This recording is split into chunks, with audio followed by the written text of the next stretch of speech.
Hi guys, so today naisip kong gumawa ng another challenge wherein yung $10 palalakihin natin, i-flip natin to $100 in just 1 hour.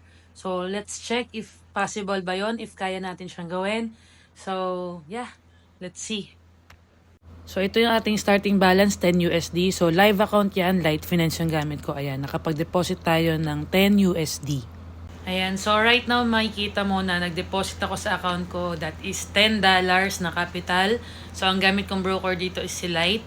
So $10 yung ating capital na gagamitin sa challenge na to. Wherein susubukan natin tong i-flip into $100, di ba? Kung kakayanin natin in 1 hour or 2 hours. So we'll see kung masusunog ba tong $10 na to or magpo-profit. So ayan, nakita mo yung account natin. And then, meron ako nakita na magandang entry. It's GBP JPY pair. So pakita ko sa inyo yung analysis ko. Ayan, so ito yung pair na nakita ko na magandang i-trade. GBP JPY. So dito may nakita ko na na-form na head and shoulders. So ito siya. Ito yung left shoulder natin. This one yung head. And this one yung right shoulder. Yan, adjust lang natin to. Yan. So for me, ito yung nakikita kong very clear na pattern sa ating GBP JPY or GJ. So ngayon, ang hihintayin natin dito is ma-break tong neckline na yan. Okay, so ang possible na maging movement niyan or path is, lapit natin. Yes. Yan. So, ang possible na maging movement niyan is, yan, bababa here, and then mag-retest somewhere here, and then tsaka siya bababa. Okay? So, maganda dito is mataas yung kanyang risk to reward. Pwede itong mag 1:9 kasi if we take yung ating short position dito sa pullback or sa retest, and ang stop loss natin would be here. And ang ating take profit is let's say around, ayan, dito. Ayan. So, meron tayong, meron tayong 1:9. Ito nga. 1:9 risk to reward ratio, no? So, ibig sabihin, pwede tayo matalo ng $1 pero pwede tayo manalo ng $9. So, ganda yung risk to reward ng trade na to. So, we'll see if magpe-play out. So, magpe-place ako ng sell trade pagka pullback. So, hintayin natin kung magpo-pullback siya. Ayan. So, ayun, after ilang minutes, nasa M5 ako. Ayan, makikita mo na break. Okay, and then nag-pullback. So, somewhere here tayo nakapag-sell around here. Ayan. Nakikita mo dyan. Dito tayo nakapag-sell. Ayan. Okay, and then, hintayin na lang natin na mag-play out siya. And we'll see kung aabutin ba yung take profit natin. So, yun. So, ayan, nakapag-entry na tayo sa ating MetaTrader 4. Ayan yung ating $10 and yung live account natin. So, ayan, running profit konti. Medyo bumababa siya. Okay, so, kanina yung ginamit kong time frame pang analysis M5. Ngayon, check natin sa M15. So, ayan, running na. Ito naman yung sa H1. So, ganito yung itsura niya. And yun, ito pa rin yung ating account. So ngayon, pwede akong magdagdag siguro ng extra position. Total, bumababa naman siya. So mag-full margin ako. Ayan, nakikita mo, nag-a-add ako ng ating sell entries hanggang sa hindi niya napayagan. So ayan, sell lang ng sell. Sige pa, since may positive naman na tayo na float. Ayan. So, kita mo naman, galing siyang uptrend. Siguro naman, this time magre-reverse. Ayan, hindi na pinayagan. So, ayan, running $4 tayo. Okay, nagdagdag tayo ng entries. So, yun, napakaganda ng trade na to. Naka-sell tayo sa tuktok. Yan. So, ito, yan, makikita mo, nadagdagan sila. And inaantay natin silang mag-profit pa. Kumbaga, mas mag-positive. So, pababa naman na yung chart na yan. And all I have to do is iwan. Set and forget for as long as meron akong take profit. Iwan ko muna to. Ayun, so iniwan ko siya, nahulog na pala ng konti, no? Yung ating GBP JPY sa M30. So siguro pwede na ako mag-add ng trade. Running $23 na muna tayo. So same account pa rin, ito pa rin yun. Now, siguro mag-entry ako ng ilang sell pa. Yan, sell tayo. 0.02 ulit. Sell lang ng sell, full margin. Alam kong bubulusok yan pababa. Sa ganda ng setup na to, sniper entry. Of course, using yung ating very effective na FCAT strategy. Ayan. So, sell lang ng sell.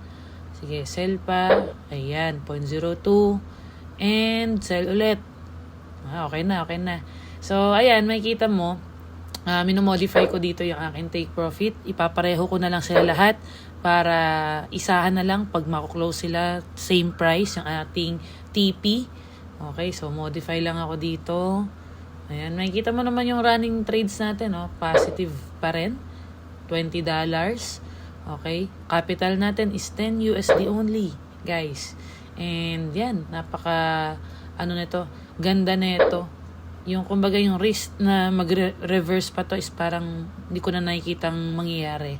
No? So kumbaga, di na to aakyat. Pababa na yan, sure ball. So $20 USD, ating floating. Yan. Tapos naman na ako nagmo-modify lang ako ng aking take profit. Yan. And waiting na lang din. Ayan, not enough money, ayaw niya na payagan. Ayan. Yun, running 21. Ayan, makikita mo, nagdagdag ako ng mga entries.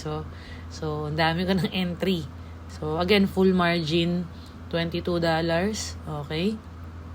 Ayan pa rin yung ating account. So, siguro ito, iwan ko na lang ulit. Tingnan natin kung pagbalik is positive 20 ba? Positive 30 o negative 10. So, ayan. Confident ako maabot niya yung ating take profit. Ayan. So, ngayon, running $33, no? Nung nakita ko ulit yung aking phone, binalikan ko. So, same account. Yan pa rin. Live account. Yung $10 nating deposit. And right now, yung $10 running ng 37 USD, guys. Okay, so kitang-kita mo, very, talaga, solid yung kanyang bearish momentum. Nakikita mo yung mga red candlestick na yan, indication yan na yung mga sellers nagpasukan na dun sa taas. And I think yung price natin nung nag-sell tayo ay nasa resistance. So ngayon, ang laki nung win rate natin, ang ganda ng mga confluences natin. So again, tinuturo ko yan sa ating FCAT super course na malalaman mo soon. So, napakaganda na itong course na to wherein pwede mong i-flip yung maliliit na account. Gagawin mong $50, $100, yung mga $10 account na yan. So, ayan. Waiting ako na ma-hit yung ating take profit. Okay, so, yan. Bumubuelo na yan pababa. So, napakaganda. Imagine mo yung sell natin. Walang ka-drawdown. Walang ka-floating. Yan. Pwede na nga ako actually mag-trailing dyan na SL.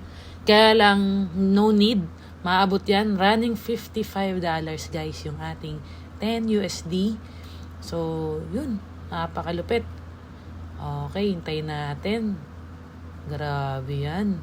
So, siguro gugulatin na lang ako na ito. O baka isang oras pa yung aabutin. So, ito, nag-start ako mag-trade 7 p.m. Nung nag-deposit ako. And right now, time check 7:59.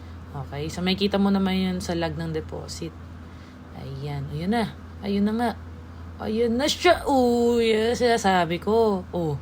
Ayan na nga ang sinasabi ko.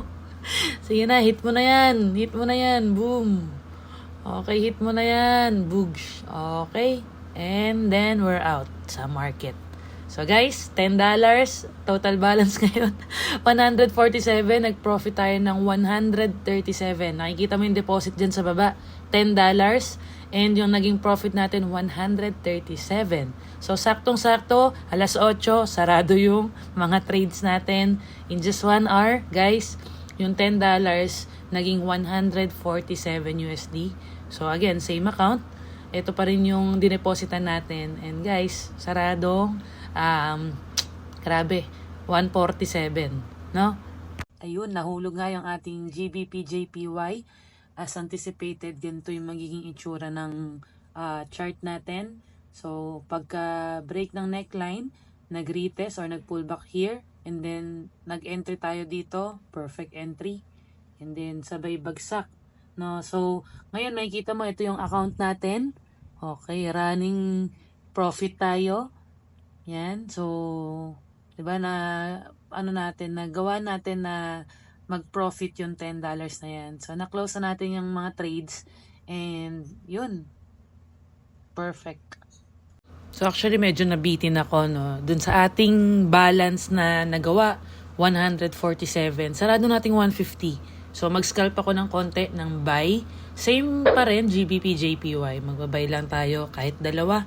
Okay na yan kasi secured na yung ating profit. Yan. Buy tayo. Modify ko lang yung aking take profit. And then, we'll see if aangat ba siya. Okay. Gusto ko lang masarado na saradong 150 USD yung ating ending balance. No? From $10, saradong 150. So, ayan siya. Nakapag-entry na tayo ng dalawang buy. Waiting na lang ma-take profit or basta nag-positive $3. Close ko na yan para saradong 150 yung ating 147. Ayan, running profit naman na. So, antay lang natin lumipad ng konti. Kahit konti lang, kahit hindi maabot yung take profit, masarado ko lang na 150. Yan. So, ayan. Mukhang nag-green naman na siya. Okay, go. Go up. Yan. Go up, go up. Sige na, konti pa. Yan. Okay, pwede na yan. Okay, close na. Yun. So, sarado guys, 151 yung ating balance. So, same account, yung deposit ng $10, nag-profit ng 141. Total balance natin, 151 guys. Okay? Yan, nire-refresh ko. Yan pa rin yun. Para makita mong hindi siya screenshot, legit account. So, yun. Guys, congrats to us. Turning $10 to $150. Ayun guys, so after ilang minutes, actually 1 hour tong tinagal ng trade na to. Okay, nag-play out yung ating trade sa GJ. So, as you can see, hindi rin na-hit yung ating SL. Kaya napakaganda ng risk to reward nito. Nasa 1:8, 1:9. So, na-TP hit naman tayo. 'Di ba? And, ang best part dito is, sniper entry to. So, yun. Turning $10 to $150 in just 1 hour. So, possible ba? Yes, possible. Basta napakaganda ng iyong setup, sniper entry, and of course, talagang patient ka rin maghintay. No? So, quality yung setup natin for tonight. Kaya, it's a successful challenge once again. So, next time, itatry nating i-flip naman $5. No? So, for now, yes, nagawa natin yung $10 challenge turning into 150. So, ayun lang guys. So, next ulit, challenge.